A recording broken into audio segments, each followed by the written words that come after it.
বিসমিল্লাহির রহমানির রহিম। বুকে হাত দিয়ে বলতে হবে নেত্রী আছে, আমার বুকে হাত দিয়ে বলতে হবে নেত্রী আছে। বার্ষিকী উপলক্ষে আয়োজিত এই স্মরণ সভা উপস্থিত রয়েছেন আমাদের আদি আব্দুল্লাহ ভাই, উপস্থিত রয়েছেন আমাদের চৌধুরী ভাই, উপস্থিত রয়েছেন মঞ্চে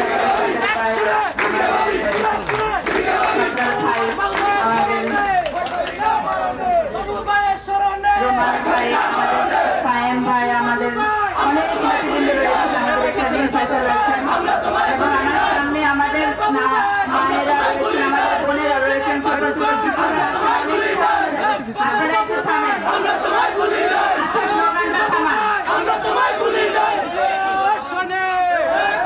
অনেকক্ষণ ধরে আমাদের মায়েরা, আমাদের বোনেরা, ছোট ছোট শিশুরা আমাদের সামনে উপস্থিত রয়েছে। আপনারা নিশ্চয় অনেক কষ্ট করে এখানে বসে আছেন। যদিও আমাদের মায়েরা, আমি বলে আসছি ওনাদের সাথে কথা বলে আসছি যে আমরা তো মায়েরা বাসায় থাকি, আজকে না হয়তো বেড়াতে আসলাম, তাই না? জি, অন্যরকম পরিবেশের মাঝে মাঝে যেতে হয়। আমরা যা রাজনীতি করি, শহীদ রাষ্ট্রপতি জিয়া রহমান তিনি আপনাদের নিয়ে অনেক স্বপ্ন দেখতেন। তার ছেলে যে আছে ভারপ্রাপ্ত চেয়ারম্যান তারেক রহমান, তিনিও কিন্তু আপনাদেরকে নিয়ে অনেক স্বপ্ন দেখেন। জিয়া রহমান বলতেন কি, মানুষের দুটি হাত আছে না, একটি হচ্ছে পুরুষ আর একটি হচ্ছে নারী। আমরা যদি এই দুটো হাতকে সমানভাবে কাজে লাগাতে পারি তাহলে আমরা একটি সমৃদ্ধ সমাজ পাবো, সমৃদ্ধ পরিবার পাবো, সমৃদ্ধ রাষ্ট্র পাবো। নারীদেরকে তিনি অনেক উচ্চ জায়গায় দিয়েছেন, যেমন ইসলাম নারীদেরকে সম্মানের জায়গায় দিয়েছেন, আমাদের শহীদ রাষ্ট্রপতি জিয়া রহমানও নারীদেরকে সম্মানের জায়গায় রেখেছেন, যেন জাতীয় অর্থনীতিতে নারীদেরও ভূমিকা থাকে, পরিবারও নারীদের ভূমিকা থাকে, যেন নারীরা আর অসহায় অবলা না থাকে। আজকে নারীদের অনেক উপস্থিতি, আমি ভীষণ খুশি হয়েছি। আমাদের বিভিন্ন ইউনিট থেকে আমাদের ছাত্র দল, যুব দল, স্বেচ্ছাসেবক দল, জিয়া মঞ্চ এবং বিএনপি সাবেক নেতৃবৃন্দ, বর্তমান নেতৃবৃন্দ, আপনারা অনেক সুন্দর বড় বড় মিছিল নিয়ে আসছেন। আপনাদের সকলকে অসংখ্য ধন্যবাদ জানাচ্ছি। প্রিয় বন্ধুরা, আজকে আমরা শফিউল বারী বাবুর শাহাদাত বার্ষিকী পালন করছেন। তিনি আমাদের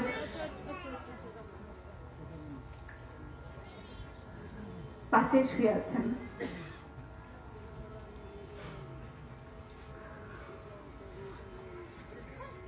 উনার মৃত্যুর পর যে রিপোর্টটা, মেডিকেল রিপোর্ট ছিল, সেই রিপোর্টটাতে বলা হয়েছে যে ওনার লাং ক্যান্সার হয়েছিল।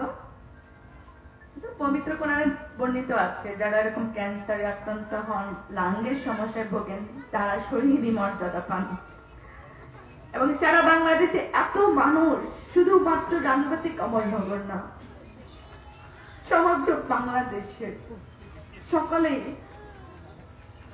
বছরে জ্বর হয় না, অনেকে বলেন।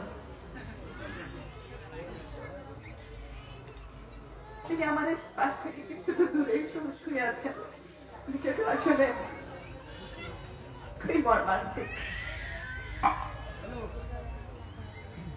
তাকে সমগ্র বাংলাদেশের মানুষ, আপনারা সোশ্যাল মিডিয়ার যে কমেন্টস গুলো আছে সেগুলো যদি আপনারা ফলো করবেন, দেখবেন এত শ্রদ্ধা, এত ভালোবাসা খুব কম মানুষে পেয়েছে। এবং সেটা আপনি বিএনপি বলেন, যারা জাতীয় সরকার পতিত হয়ে গেছে তারা এত সমালোচনা করছে, এত প্রপাগান্ডা চালাচ্ছে, তারাও কিন্তু তাকে শ্রদ্ধা করছে, তারা তার জন্য কোনো ব্যাড কমেন্ট করতে পারে না। জামাত ইসলামী বলেন কিংবা অন্যান্য দলের যারা নতুন আসছেন, প্রত্যেকটা লোকের কাছে একটা লোক যদি সম্মানিত হয়, শ্রদ্ধ হয়, তাহলে তার জায়গাটা কোথায় থাকে?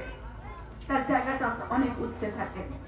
প্রিয় বন্ধুরা, 5ই আগস্টের পর এদেশের স্বৈরাচার পতন হয়েছে, ফ্যাসিস্ট সরকার বিতাড়িত হয়েছে, রাজনৈতিক ধারা পরিবর্তন হয়েছে, নতুন ধারা রাজনীতির প্রেক্ষাপট সূচিত হয়েছে।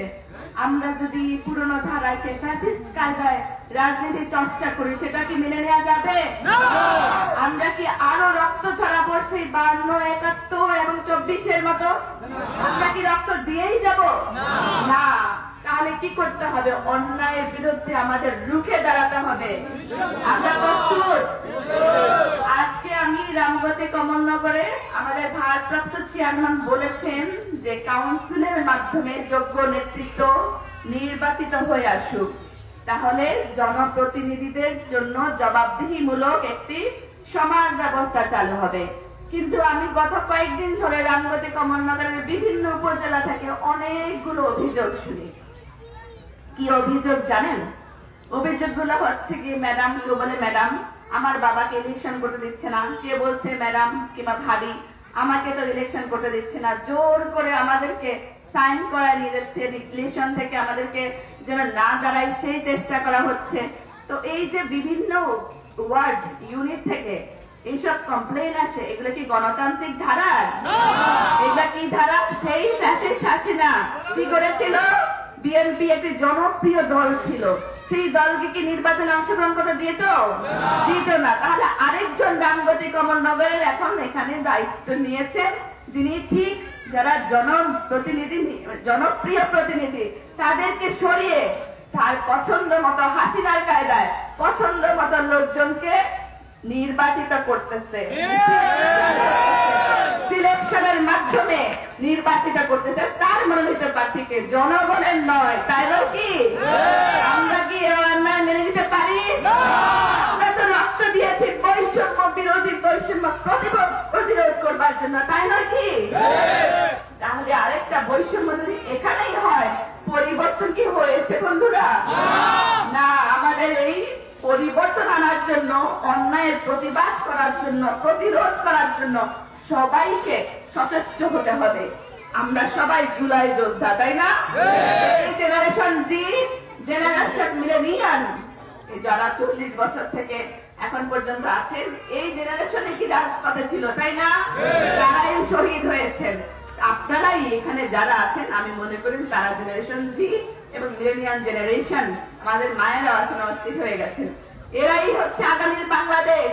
এরা শুধু বাংলাদেশ নয়, জেনারেশন নিয়ে পৃথিবীর যেই দেশে স্বৈরশাসক অন্যায়কারী শাসকরা এসেছে, প্রতিবাদ করে তাদেরকে হটিয়েছে।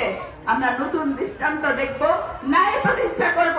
আমরা সেই নেতৃত্ব দেখব যিনি তার শত্রুদের জন্য